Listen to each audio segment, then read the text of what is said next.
During dinner, my mom said, "You're marrying Uncle Reggie this Saturday." I looked her dead in the eyes and said, "I'd rather set myself on fire." "Don't be dramatic. It's tradition." She said it like she was reminding me to take out the trash. Dad just kept chewing his steak like we were talking about the weather. I pushed back from the table. "What tradition involves marrying your own uncle?" Mom sighed like I was exhausting her. "It's ceremonial, honey, for the family trust. 1 year of paperwork, then you get your share." I grabbed my jacket and headed for the door, but Dad was already blocking it. "Everyone's arriving in an hour. It's done." My phone started buzzing with texts from relatives I barely spoke to. One from Cousin Della said, "Don't fight it. I tried." Another from Aunt Bridget said, "He's gentler than he looks." I nearly threw up right there. I ran upstairs and locked my door. Through my window, I watched cars pulling into our driveway. Uncle Reggie's truck was parked right in front, that stupid hunting bumper sticker gleaming in the fading light. He was 52 years old. I had just turned 20, and apparently we were engaged. I climbed onto the roof the same way I used to sneak out in high school. From up there, I could see Grandma Opal directing traffic like some kind of wedding coordinator from hell. Uncle Reggie spotted me and waved up at the roof. "Come down, sweetheart. Let's discuss our future." I gave him a gesture that made Grandma clutch her chest. I slid down the drain pipe and sprinted for the woods behind our house. My phone buzzed again. Dad's text read, "It's $12 million.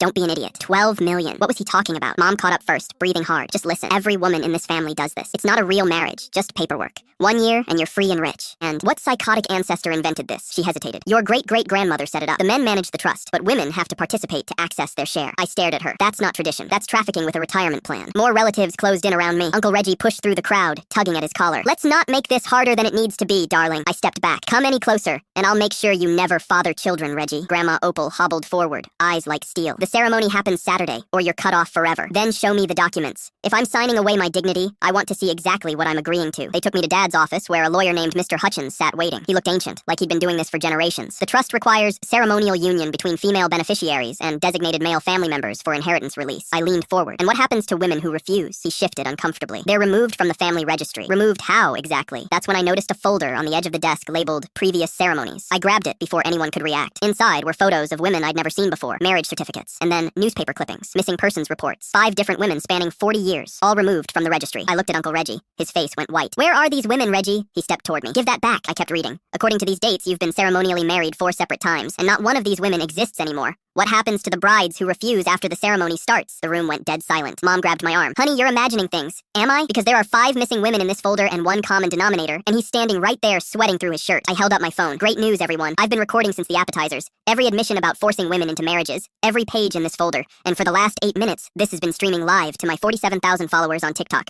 Every face in the room turned gray. Reggie lunged for my phone, but Dad tackled him first. "You're only making it worse." I backed toward the door. "The comments are already tagging the FBI and local police. So when they start digging on Reggie's property, this whole family tree is getting chopped down." Grandma's voice shattered. "You've destroyed everything we built." "No, Grandma. You destroyed it 40 years ago. I just made sure everyone could finally see it." I walked out the front door past all the relatives frozen on the lawn. Mom's voice followed me, shaking with rage. "You were never really family anyway." I didn't even turn around. "Finally, something we agree on.